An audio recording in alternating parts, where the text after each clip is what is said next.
Now we are discussing about money making options. In that today our option is bag making. After a ban on plastic, this area of business is flourishing as there is a huge demand for paper bags from malls and shopping units.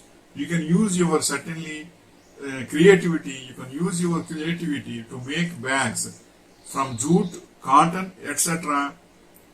To sell them online or offline. Not only jute and cotton, you can make leather also. Leather bags also you can make. Leather bags especially they will use for cash bags and all these, and mini bags and ladies bags, gents bags are there, and especially those who are going to offices also they will use for keeping their tiffin box and all these. They are using small leather bags. Not only leather bags and jute and cotton bags also will be useful to the people in so many ways. Especially jute bags are useful for kirana items, grocery items they can purchase.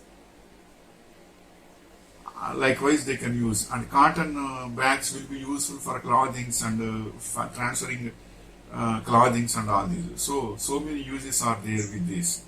So bag making is also a good art, and it's a good industry who can implement and who can make money also. Wishing you all the best.